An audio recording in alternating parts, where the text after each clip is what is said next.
Hello le monde, j'espère que vous allez bien. Aujourd'hui on se retrouve pour une toute nouvelle vidéo de la série Parlons. Donc aujourd'hui on va parler crise d'angoisse, crise de panique, conseils, techniques, etc.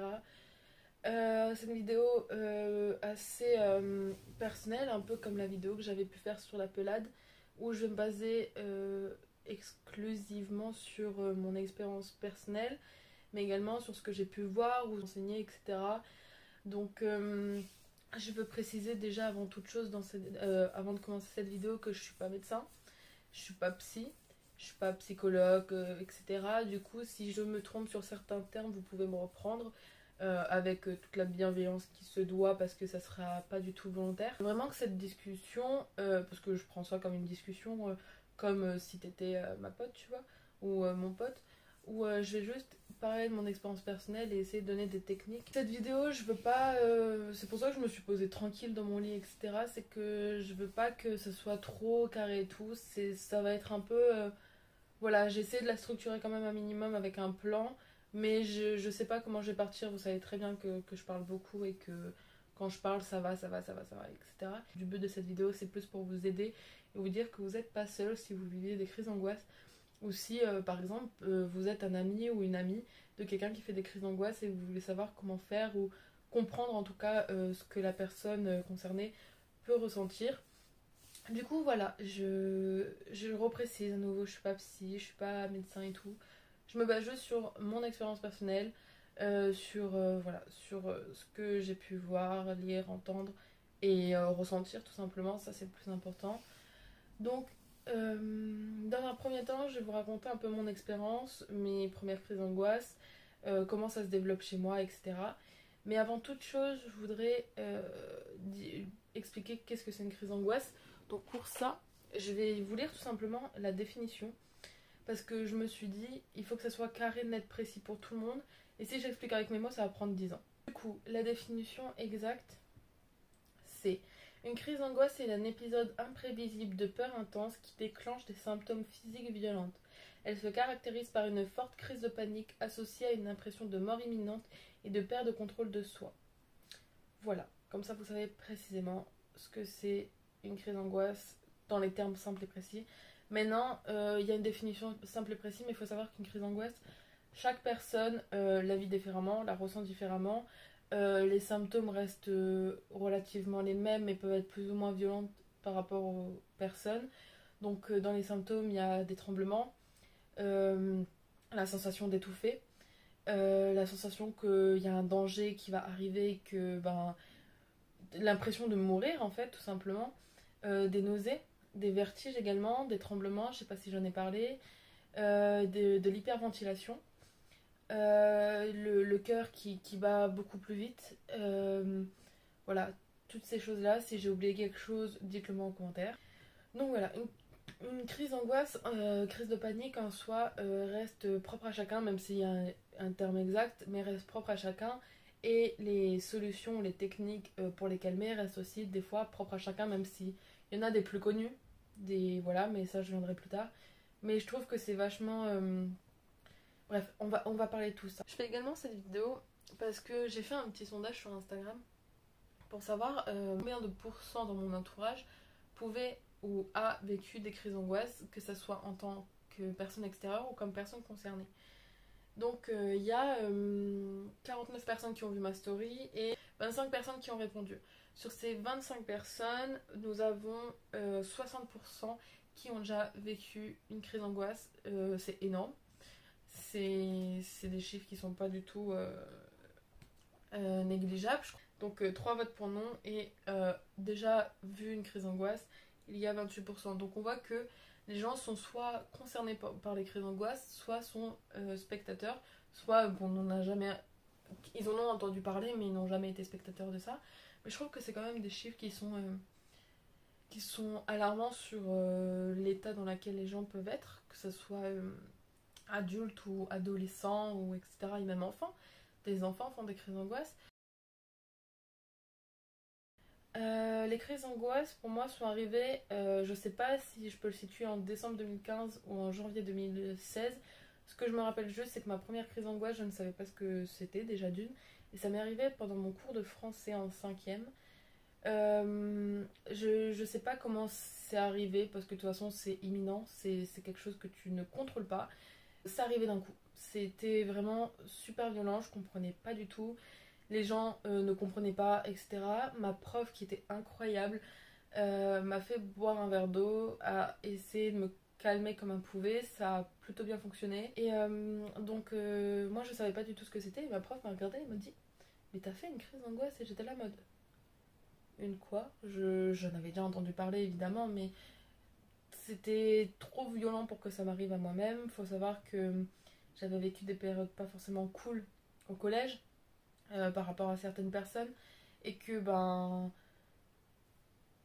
je savais pas comment les autres allaient réagir. En plus, moi je comprenais pas ce qui m'arrivait donc je stressais encore plus. Ah, je tiens à préciser que cette vidéo risque d'être extrêmement longue. Et les autres ne comprenaient pas non plus, mais il y en a qui étaient là en mode mais on fait quoi et tout, bref. Ça, je reviendrai plus tard également sur le regard des autres. Et de là, j'avais été en parler, si je me trompe pas, à mon médecin. Et du coup, je lui parlais de crise d'angoisse et tout. Il m'a dit oui, c'est une crise d'angoisse. Du coup, voilà, c'est comme ça que j'ai su que je faisais des crises d'angoisse. Et ça a été crescendo. Ça arrive à n'importe quel moment, on ne contrôle absolument pas. Moi, ça pouvait m'arriver dans la cantine, ça pouvait m'arriver en cours, dans les couloirs, quand j'étais juste avec mes potes. Ça m'arrivait à n'importe quel moment et c'était parfois très violent. Une fois au collège, on a dû appeler les pompiers parce qu'on ne savait plus comment faire et que ça faisait trop longtemps et du coup on avait appelé les pompiers. Et ça a été crescendo. Faut savoir que c'était parfois par période. Donc des fois, là je vous parle que du collège, mais des fois j'en avais plus, des fois j'en avais beaucoup. Ça dépendait. Par rapport au regard des autres au collège et des profs aussi, il y avait des profs qui comprenaient pas. Très honnêtement, il y avait des profs qui comprenaient pas. Mais il y avait des profs qui comprenaient parfaitement. Les CPE comprenaient bien. Donc voilà, donc ça allait. Après, c'était plus par rapport aux élèves. J'ai déjà entendu des fait exprès. Elle veut attirer l'attention. Tout des trucs comme ça. Mais je pense que toute personne ayant déjà fait plusieurs crises d'angoisse ou même une crise d'angoisse ont déjà entendu ça malheureusement. Alors que franchement, on donnerait tout pour pas le vivre. Honnêtement. C'est vraiment quelque chose qui fatigue. Je pense qu'on n'a pas conscience à quel point c'est fatigant que quand on sort de cette crise d'angoisse, c'est fatigant. En tout cas, pour ma part, c'est extrêmement fatigant. Et que quand on en enchaîne plusieurs dans la même journée, je vous jure, ça t'enlève toute l'énergie. Ça t'enlève quelque chose. Et voilà. Donc, par rapport au verre des autres, j'avais des potes qui m'aidaient beaucoup. Après, au collège, je cherchais pas vraiment à savoir pourquoi ça venait. C'est vrai, j'allais voir un psy à l'époque, mais il me servait pas. Et du coup, voilà. J'ai évolué comme ça, j'essayais pas de comprendre d'où ça venait, je le vivais juste. Des fois, j'avais la sensation pourquoi ça arrivait, parce que je me souvenais de trucs que je voulais pas me souvenir, ou parce qu'il y avait un truc qui venait me marquer, qui m'atteignait trop. Je pense que le meilleur exemple de crise d'angoisse et de période de crise d'angoisse intense a été ma rentrée en seconde au lycée. Je pensais en fait qu'en changeant d'établissement, ça allait complètement changer. Il faut savoir que j'en faisais aussi pendant les nuits des crises d'angoisse. J'en faisais pas qu'au lycée, mais quand je me réveillais de cauchemar, je faisais des crises d'angoisse atroces. Euh, quand des fois j'étais toute seule chez moi et que j'arrivais pas à dormir, je suis quelqu'un qui a des difficultés à s'endormir. Donc c'était vraiment quand je pense trop, etc., faire des crises d'angoisse, c'était vraiment horrible. Donc voilà, je rentre au lycée, je me dis ok, c'est bon, c'est un nouvel établissement. C'est peut-être que tu faisais des crises d'angoisse parce que c'est un établissement où c'est pas forcément passé que des trucs cool. Loin de là. Et du coup, c'est bon, c'est des nouvelles personnes, c'est un nouvel établissement, c'est des nouveaux gens. Ça va aller, t'inquiète. Déjà, le premier jour, j'arrive en retard. Grosse boulet que je suis. Et je vois que ça part en cacahuète. Ça a été horrible. Honnêtement, ça a été à la fois la plus belle année de ma vie parce que j'ai compris plein de choses, j'ai appris plein de choses grâce à des personnes, mais à la fois ça a été l'année la plus intense émotionnellement de toute ma vie.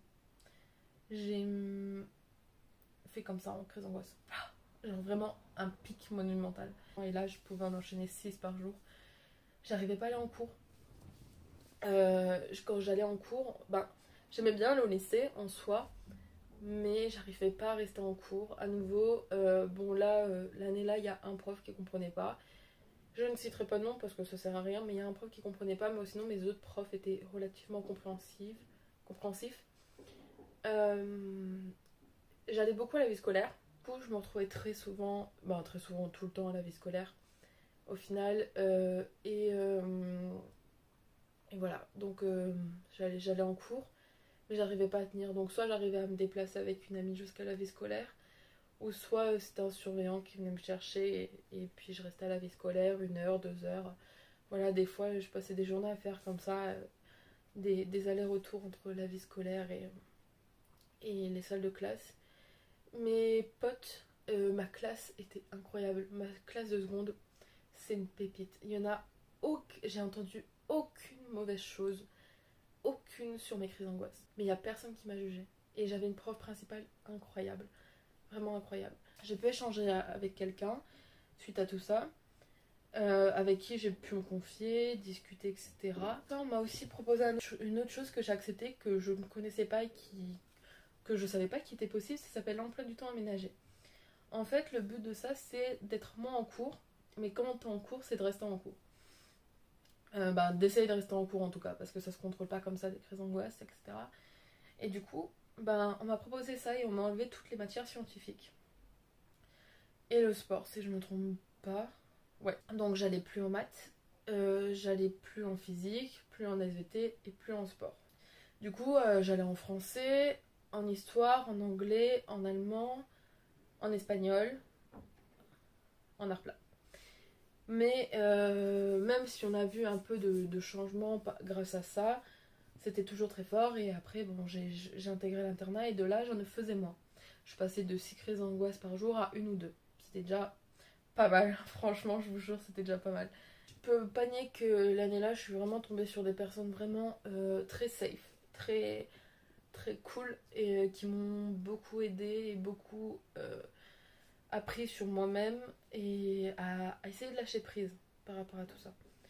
Je me suis questionnée aussi par rapport à pourquoi je faisais des crises d'angoisse que j'avais jamais fait auparavant et ça je peux vous le conseiller du coup d'essayer de trouver le pourquoi du comment et voilà. En fait moi ce qui m'a permis je pense d'aller mieux cette année-là c'est d'échanger avec ces personnes-là et chaque personne que j'ai côtoyée avait sa façon de communiquer avec moi. Donc avec une je dessinais, avec l'autre je discutais d'autres choses que de la crise, quand j'arrivais à discuter. Avec une autre, on échangeait par papier. Voilà, donc j'étais vraiment très entourée. Au lycée, c'était vraiment dingue. Les crises d'angoisse, l'année d'après, c'est l'année Covid. Et j'en avais un peu, mais sans plus. Vraiment sans plus. Je pouvais passer des journées, des semaines sans faire de crise d'angoisse. Du coup, ça allait. Mais par contre, à l'internat, le soir, c'était des fois plus compliqué.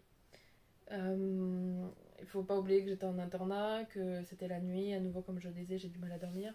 Bref, c'était plus compliqué. Internat, j'avais une pote dont je suis toujours très proche, c'est Alison, qui a été incroyable avec moi, que ce soit en ma deuxième seconde, ma première, et bon, en terme, elle était plus là, mais qui était incroyable avec moi. C'est-à-dire que quand je faisais des crises d'angoisse, des fois, je voulais juste pas parler, ça j'en reviendrai plus tard, et elle me tenait juste la main, elle entendait que je me calme et que je m'endorme. Tout ça pour dire que moi, les crises d'angoisse, ça a toujours fait comme ça. Et cette année, c'est reparti de plus belle pour un tas de raisons que j'ai pas envie de citer là. Parce que cette année, les crises d'angoisse ont refait leur apparition fois 1000, que ce soit pendant la journée ou pendant la nuit. Et pendant la journée, j'ai réussi à choper des tips pour essayer de les calmer, mais je les sentais, ça m'épuisait quand même. L'année dernière, j'en avais aussi, mais ça s'est plus apparu vers la fin de l'année. Et à nouveau le soir à l'internat. C'était mon expérience. C'était un peu mon histoire avec tout ça. Je rentre pas dans les détails parce que j'en ai pas envie et que je pense que je confie déjà assez de choses là pendant cette vidéo. Deuxième chose, les tips et les techniques pour pouvoir essayer de gérer une crise d'angoisse. Ayant fait des grosses crises d'angoisse qui m'ont conduit 2 fois à l'hôpital, donc une fois au lycée et non 2 fois au lycée, des crises d'angoisse, une fois que c'était à l'internat. Une fois c'était en journée et une fois au collège. J'ai conscience que des fois, même très souvent, t'as la sensation de mourir ou d'être en danger imminent. Tout dépend de À nouveau, moi quand je fais des crises d'angoisse par rapport à des cauchemars, j'ai l'impression d'être en danger par rapport à ce cauchemar-là ou des choses comme ça. Du coup, ben, je me sens en danger ou j'ai l'impression que je vais mourir, quoi, très honnêtement. Donc c'est vraiment pas du tout évident à gérer. Mais au fil des années, maintenant, ça fait 6 ans que je fais des crises d'angoisse. À nouveau, c'est pas tous les jours, mais quand ça arrive, ça me démonte. Ce que je veux dire par là, c'est que c'est très violent une crise d'angoisse. C'est épuisant. Du coup, ce que je peux donner, j'ai appris à avoir des techniques au fur et à mesure des années. Moi, ce que je fais, quand je sens. Parce que je sais pas si vous allez comprendre, je pense que ceux qui en font, oui. euh, on- Quand on la sent arriver, moi en tout cas, des fois, je les sens arriver maintenant. Je pense que c'est avec l'habitude. Je sens que ça va être une grosse ou une petite. Et quand c'est une grosse, en fait, je la sens presque jamais arriver. Elle arrive d'un coup et elle me ramame la gueule. Mais quand je la sens arriver, j'essaye déjà de mettre mes procédés en place. Donc, qu'est-ce que vous pouvez faire? Déjà, je sais que ça c'est un truc que je fais pas forcément, c'est la respiration. Essayez de respirer, etc. Ou faire des exercices de respiration. Je pourrais pas vraiment donner d'exercices de respiration. Si vous voulez, j'en cherche sur YouTube pour voir s'il y a des trucs qui peuvent vous aider. Parce que c'est quelque chose des fois qui me stresse. Et les seules fois où ça me stresse pas, c'est quand il y a quelqu'un à côté de moi et qui respire et qui me parle en même temps. Voilà, c'est à nouveau un avis personnel et un point de vue. Donc la respiration aide beaucoup. Il y en a qui, quand ils font une crise d'angoisse, ça c'est d'un point de vue extérieur de ce que j'ai vu par rapport à des potes, aiment bien la gérer toute seule et n'aiment pas être aidés. Tout simplement, et ils savent comment faire pour eux se calmer. C'est parfois être seul, ça va les aider. Il faut écouter ça et le respecter tout en ayant quand même une oreille attentive si on sent que ça dégénère, être présent quand même. Donc, voilà. Je sais que voilà, d'un point de vue personnel, ce que je fais beaucoup, c'est la musique. C'est que au fur et à mesure du temps, j'ai vu que la musique m'aidait beaucoup pendant des crises d'angoisse. Donc si vous voulez, je vous mettrai une petite playlist des musiques qui m'aident le plus pendant mes crises d'angoisse. Je vous jure, c'est vraiment, ça m'aide à penser à autre chose et à évacuer d'une autre manière et ça m'aide à me remettre dans la réalité parce qu'on a vraiment cette sensation de que c'est pas réel. Ce qui m'aide aussi beaucoup, c'est il faut trouver un truc pour ce qui m'aide, ce qui peut vous aider aussi. C'est il faut trouver un truc qui nous rattache à la réalité, un truc qui fait que on sent qu'on est encore là parce que c'est des sensations de comme si en fait je sais pas, c'était plus réel, c'est vraiment très dur comme sensation à expliquer mais que c'était plus réel, que c'est le brouillard complet et tout. Ma prof d'espagnol en seconde m'avait offert une petite balle anti-stress barbe à papa. Mais je l'ai tellement utilisée, nanana et tout, c'est fini déchiré, etc. À un moment donné, ce que je faisais aussi en cours, c'est que quand je chantais une crise d'angoisse arrivée, je dessinais pour rester dans cette réalité, dans la réalité là, et pas que mon cerveau parte totalement ailleurs, donc je dessinais beaucoup, ou j'arrachais des petits bouts de papier. Alors aussi, le fait de j'ai fêté mon anniversaire avec des potes, je vous avais montré dans la vidéo anniversaire. J'ai Louise qui m'a offert mon doudou d'enfance. Voilà. Et du coup, je l'ai tout le temps sur moi depuis. Parce que c'est quelque chose qui me calme vachement. C'est que c'est quelque chose, quand je vois mon petit, quand j'étais en cours, etc., j'avais tout le temps, et je l'ai tout le temps. Il est tout le temps avec moi, tout le temps dans mon sac. Et là, il y en a qui vont se dire, ouais, mais c'est un peu débile, un doudou, c'est pour les enfants et tout. Je vous jure que c'est un accroche émotionnel giga important. Vraiment, je vous jure. Du coup, je l'avais tout le temps. Dites-vous que même, attention, anecdote, pour mes épreuves de bac écrit, je l'avais sur moi. Je les avais sur moi, je l'avais pris et il était entre mes jambes. J'avais mon doudou sur moi, j'étais tout le temps, tout le temps. Mes potes savent à quel point je l'aime, à quel point il m'aide énormément. Du coup, voilà. Donc, moi, c'est un doudou, mon attache émotionnelle. Mais ça peut être tout et n'importe quoi. C'est quelque chose de très rassurant pour moi, donc ça m'aide. Il y en a qui aiment bien discuter. Moi, je sais que ça dépend des personnes et ça dépend de la crise d'angoisse. Donc, les personnes qui m'entouraient et qui avaient l'habitude de me voir faire des crises d'angoisse comprenaient directement si j'en avais besoin ou pas. Ou si par exemple ils savaient pas comment faire ou si je voulais parler et tout, ils me demandaient, je faisais signe de la tête si j'en étais capable, etc. Ou s'ils voyaient que je répondais pas, ils étaient patients, ils attendaient que ça aille un peu mieux pour que je puisse répondre. Donc je sais que moi, les discussions par rapport à pourquoi je fais la crise d'angoisse, des fois me font du bien, mais c'est pas tout le temps. C'est pas tout le temps. Et les discussions de viens on discute d'autre chose que ce que tu es en train de ressentir. Donc l'autre fait la conversation et je vais interagir avec. Je vais essayer d'interagir en disant des trucs dont je suis capable d'interagir. Je sais pas si vous voyez ce que je veux dire, mais c'est des choses qui moi me rassurent. Il y a aussi des fois le fait juste de... Je suis pas quelqu'un qui est tactile, ça me fait très peur, mais avec Alison par exemple, ce que je disais tout à l'heure, elle me tenait la main et ça m'aidait à me rappeler de la réalité et j'avais l'association d'être soutenue également. Par rapport au tremblement, je sais que ça peut être super violent comme tremblement et ça m'a toujours fait hyper peur de trembler autant. Et il faut vraiment se dire qu'il n'y a aucun moyen que pendant une crise d'angoisse vous mourrez. C'est super important de le savoir, mais même si on a cette sensation pendant qu'on fait la crise d'angoisse et qu'on est persuadé qu'on est en danger et qu'on va mourir, on ne peut pas mourir d'une crise d'angoisse. Vraiment. Je tiens à le rappeler parce que moi ça m'a beaucoup rassurée quand on me l'a dit. Et moi ce qui me rassurait aussi c'est qu'on me disait là t'es en sécurité, là ça va, il y a dans la pièce, il y a moi, il y a toi, et qu'on me situe un peu les lieux. Voilà. Ah, il y a aussi une autre technique que je fais très souvent. Donc ça je n'ai jamais entendu parler de cette technique là. Je pense que c'est un peu mon cerveau qui l'a mis en place parce que sur moi ça fonctionne super bien. C'est en gros j'essaie de me mettre dans une position qui me fait du bien. Donc soit coucher sur le dos, me mettre en boule parce que des fois j'ai juste envie de me mettre en boule. Des fois même s'il fait très chaud je me mets en dessous de ma couverture parce que je me sens en sécurité. Donc vous vous mettez dans une position où vous vous sentez super confort et vous vous rappelez d'un souvenir super positif. Un truc qui vous a fait vraiment, qui vous a procuré une émotion tellement forte que ça vous a pris aux tripes. Et en fait vous allez essayer de réimaginer, d'avoir cette émotion là.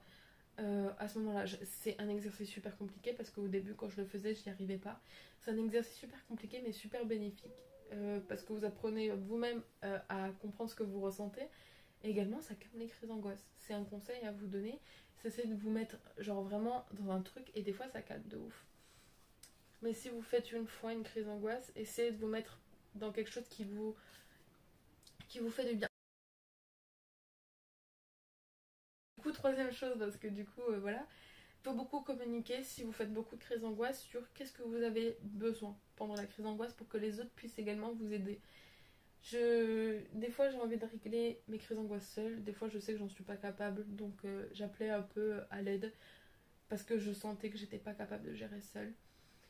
Des fois j'étais incapable de demander de l'aide alors que j'en avais besoin. Et à l'internat on a la chance d'avoir des murs qui se ferment pas jusqu'en haut et donc quand je respire fort, que j'hyperventile, etc. ça s'entendait.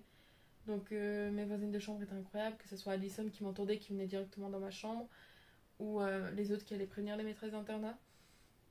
J'ai eu vraiment de la chance d'être bien entourée cette année, d'être bien entourée les autres années à l'internat également. C'était vraiment une safe place de ouf l'internat. C'était vraiment agréable de sentir, écouter. Du coup, ce que je disais, c'est que du coup, il faut communiquer avec les gens quand on voit que c'est récurrent, des crises d'angoisse, etc. pour qu'ils sachent comment agir avec vous. Donc c'est un peu compliqué des fois d'en parler, j'en ai totalement conscience. Essayez de trouver au moins une personne à qui vous pouvez dire voilà, je fais des crises d'angoisse et moi des fois j'ai besoin de ça, ça ou ça. Je sais que j'ai des potes qui savaient pas trop comment faire, donc ils essaient de me faire rire. Des fois ça fonctionnait, des fois pas. Et des fois, genre, juste savoir qu'il y a juste quelqu'un à côté de nous qui est juste là, des fois, c'est super rassurant. Après, à nouveau, je me base sur mon vécu. Comme tips, je vous ai un peu donné. Moi, pour avoir également vu des gens faire des crises d'angoisse, et à nouveau, quand je faisais déjà des crises d'angoisse, quand j'avais vu des personnes faire des crises d'angoisse, j'ai agi comme moi, je voulais qu'on agisse pour moi. Et on m'a dit plus tard, moi, c'est pas comme ça qu'on veut. À nouveau, c'est dans la communication. Je veux pas que tu agisses comme ça ou comme ça. Et je le comprends très bien. On n'a pas tous les mêmes besoins, on n'a pas tous les mêmes ressentis. Et du coup, ben, je l'ai très bien compris. Et même si j'ai essayé de faire, voilà, essayez de faire de votre mieux. N'ignorez pas la personne, on sait jamais. Et si cette personne-là a envie de rester seule, elle arrivera à vous le faire entendre en mode, vous lui demandez si elle a besoin d'aide. Et même si, imaginons, elle vous dit non, et gardez cette oreille attentive parce que une crise d'angoisse peut monter super vite et devenir très très forte en une fraction de seconde. Pour avoir vécu ça, des fois je me disais, ah, c'est une petite crise d'angoisse, c'est un coup ça partait en cacahuète. C'est vraiment quelque chose de très intense. Et je comprends que ça soit difficile à comprendre pour ceux qui n'en ont jamais eu. Mais ça existe. Arrêtez de nous dire que ça n'existe pas, on sait ce qu'on ressent. La crise d'angoisse, c'est quelque chose de très complexe. Et j'ai envie de vous dire que vous n'êtes pas seul. Je suis concernée par ça et depuis pas mal de temps maintenant, je connais pas mal de gens qui sont concernés aussi. Je sais que quand on en fait une, on a la sensation d'être seul, mais on n'est pas seul. Donc si tu regardes cette vidéo et que t'es là un peu en mode ouais, je fais des crises d'angoisse, mais je sais pas trop à qui en parler, je suis là. Je pourrais peut-être t'aider et ça me ferait vraiment plaisir. Je voulais dire aussi que quand on n'est pas fou, on n'est pas fou. À un moment donné, quand je faisais beaucoup de crises d'angoisse, je disais putain, je suis folle, je m'imagine des choses et tout. Vous n'êtes pas fou. Les crises d'angoisse, c'est réel, c'est quelque chose qui existe. On n'est pas seul dans ça et on n'est pas fou. Et ça peut arriver. C'est voilà. Si à un moment donné vous voyez que ça devient trop récurrent et que au bout de la troisième fois ou deuxième fois, parlez-en à votre médecin, c'est important, à votre médecin traitant, ou si vous voyez une psy, parlez-en à votre psy. Ils peuvent également peut-être plus vous aider que je vous ai aidé. J'ai essayé de vous donner un peu mes tips, un peu mon expérience, parce que moi ça me fait du bien d'en parler, parce que ça m'aide personnellement aussi à prendre conscience de tout ça, mais ça m'aide aussi à pouvoir échanger avec ça et peut-être avoir également en retour des expériences, mais également des tips que je n'ai pas, des techniques que je n'ai pas, qui pourraient m'aider également. Donc je vous invite en commentaire à, à, à, à partager ce que vous avez envie de partager par rapport à tout ça. Et puis voilà. Je sais que j'ai eu de la chance en seconde de tomber sur des personnes hyper attentionnées et de bonnes intentions pour m'aider. Et je les remercierai jamais assez. Que ce soit mes amis ou ces personnes-là en question, ils m'ont aidé dans un moment de ma vie où je me sentais extrêmement seule et extrêmement pas bien dans ma peau. Ça arrive. C'est des choses qui arrivent. Et on est en reconstruction, on est des guerriers de toute façon, je le dis très souvent. On est tous des gens qui apprenons au fil de temps. Des fois on rampe un peu, des fois on se relève, des fois on retombe. C'est normal, ça fait partie de la vie. Mais un jour, je vous promets, on va s'envoler et on va d'être ça. on est des guerriers. On est des guerriers de ouf. Et toi aussi, t'es une guerrière ou un guerrier. T'es incroyable. Et prends toujours soin de toi. Prends soin de tes proches. Et à nouveau, si t'as besoin de quoi que ce soit, même juste de papoter s'il y a besoin, je suis là. Mes réseaux sociaux sont juste en bas et l'espace commentaire est là pour ça. J'espère avoir pu apporter quelque chose à toi. Et voilà. Prenez soin de vous. Tout le temps. Prenez soin de vos proches et à bientôt dans une prochaine vidéo. Bye.